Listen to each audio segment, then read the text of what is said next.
ಕೃಷ್ಣ ಜನ್ಮಾಷ್ಟಮಿ 2025 ಶ್ರೀಕೃಷ್ಣ ಜನ್ಮಾಷ್ಟಮಿಯ ಪೂಜಾ ಮುಹೂರ್ತ ಮತ್ತು ಮಹತ್ವ.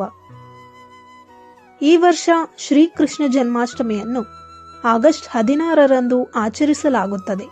ಬಾಲಗೋಪಾಲನ ಪೂಜೆ, ರಾತ್ರಿ ಪೂಜೆಯ ಶುಭ ಮುಹೂರ್ತ ಮತ್ತು ವಿವಿಧ ನೈವೇದ್ಯಗಳನ್ನು ಅರ್ಪಿಸುವುದರ ಮೂಲಕ ಹಿಂದಿನ ಮಹತ್ವದ ಕುರಿತು ಈ ವಿಡಿಯೋ ಮೂಲಕ ತಿಳಿಯೋಣ. ಹಬ್ಬವನ್ನು ಭಕ್ತಿಯಿಂದ ಆಚರಿಸುವ ಮೂಲಕ ಕೃಷ್ಣನ ಅನುಗ್ರಹವನ್ನು ಪಡೆಯಿರಿ. ಕೃಷ್ಣ ಜನ್ಮಾಷ್ಟಮಿಯ ಇತಿಹಾಸ.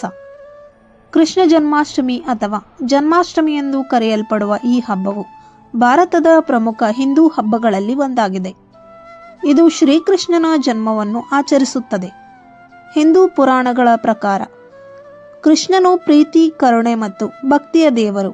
ಭಾರತದಲ್ಲಿ ಮಾತ್ರವಲ್ಲದೆ ಪ್ರಪಂಚದಾದ್ಯಂತ ಅತ್ಯಂತ ಜನಪ್ರಿಯ ಮತ್ತು ಪ್ರೀತಿಯ ದೇವತೆಗಳಲ್ಲಿ ಶ್ರೀಕೃಷ್ಣನು ಒಬ್ಬರು. ಕೃಷ್ಣ ಜನ್ಮಾಷ್ಟಮಿಯನ್ನು ಕೃಷ್ಣ ಜಯಂತಿ, ಗೋಕುಲಾಷ್ಟಮಿ ಇನ್ನೂ ಅನೇಕ ಹೆಸರುಗಳಿಂದ ಕರೆಯಲ್ಪಡುತ್ತಾರೆ. ಈ ಹಬ್ಬವನ್ನು ಜನರು ಬಹಳ ಸಂತೋಷ ಮತ್ತು ಉತ್ಸಾಹದಿಂದ ಆಚರಿಸುತ್ತಾರೆ. ಈ ಆಚರಣೆಯು ಸುಮಾರು 5200 ವರ್ಷಗಳಷ್ಟು ಹಳೆಯದು. ಹೀಗಾಗಿ ಇದು ಅತ್ಯಂತ ಹಳೆಯ ಸ್ಥಿರ ಆಚರಣೆಗಳಲ್ಲಿ ಒಂದಾಗಿದೆ. ಈ ಹಬ್ಬವನ್ನು ಭಾದ್ರಪದ 8ನೇ ದಿನದಂದು ಕೃಷ್ಣ ಪಕ್ಷದಂದು ಆಚರಿಸಲಾಗುತ್ತದೆ. ಶ್ರೀಕೃಷ್ಣ ಜನ್ಮದಿನವನ್ನು ಶ್ರೀಕೃಷ್ಣ ಜನ್ಮಾಷ್ಟಮಿ ಎಂದು ಆಚರಿಸಲಾಗುವುದು. ವಿಷ್ಣುವಿನ 8ನೇ ಅವತಾರವಾದ ಶ್ರೀಕೃಷ್ಣ ಭಾದ್ರಪದ ಮಾಸದ ಕೃಷ್ಣ ಪಕ್ಷದ ಅಷ್ಟಮಿಯಂದು ಜನಿಸಿದ ದಿನವಾಗಿದೆ. ಕೃಷ್ಣನ ಭಕ್ತರು ಈ ಹಬ್ಬವನ್ನು ಪ್ರಪಂಚದಾದ್ಯಂತ ಬಹಳ ಸಂಭ್ರಮ ಮತ್ತು ಸಡಗರದಿಂದ ಆಚರಿಸುತ್ತಾರೆ. ಈ ದಿನ ಶ್ರೀಕೃಷ್ಣನ ಬಾಲರೂಪವನ್ನು ಪೂಜಿಸುವ ಮೂಲಕ ಆಶೀರ್ವಾದವನ್ನು ಪಡೆದುಕೊಳ್ಳಬಹುದು. ಈ ವರ್ಷ ಶ್ರೀಕೃಷ್ಣ ಜನ್ಮಾಷ್ಟಮಿ ಯಾವಾಗ? ಪಂಚಾಂಗದ ಪ್ರಕಾರ ಭಾದ್ರಪದ ಮಾಸದ ಕೃಷ್ಣ ಪಕ್ಷದ ಅಷ್ಟಮಿ ತಿಥಿ ಆಗಸ್ಟ್ 15ರಂದು ರಾತ್ರಿ 11:49ಕ್ಕೆ ಪ್ರಾರಂಭವಾಗುತ್ತದೆ. ಆದರೆ ತಿಥಿ ಆಗಸ್ಟ್ 16ರಂದು ರಾತ್ರಿ 9:34ಕ್ಕೆ ಕೊನೆಗೊಳ್ಳುತ್ತದೆ. ಪಂಚಾಂಗದ ಆಧಾರದ ಮೇಲೆ ನೋಡಿದರೆ ಆಗಸ್ಟ್ 16ರಂದು ಜನ್ಮಾಷ್ಟಮಿಯನ್ನು ಆಚರಿಸಲಾಗುವುದು. ಜನ್ಮಾಷ್ಟಮಿ ಪೂಜಾ ಮುಹೂರ್ತ.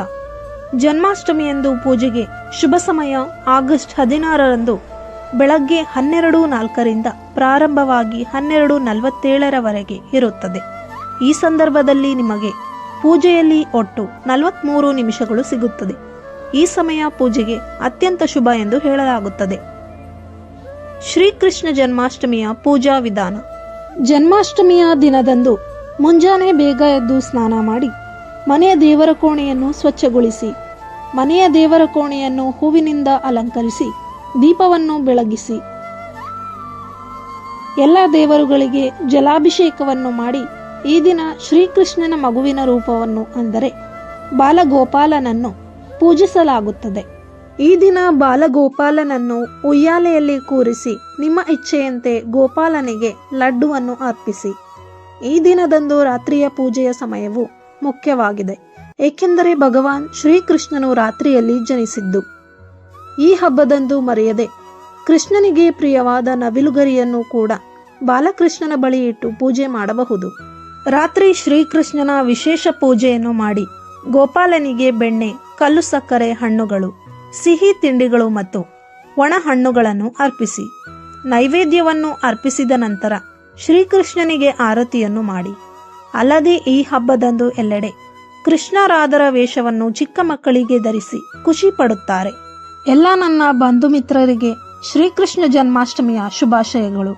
ಆ ಕೃಷ್ಣನ ಅನುಗ್ರಹ, ಆಶೀರ್ವಾದ ನಿಮ್ಮೆಲ್ಲರ ಮೇಲೂ ಇರಲಿ.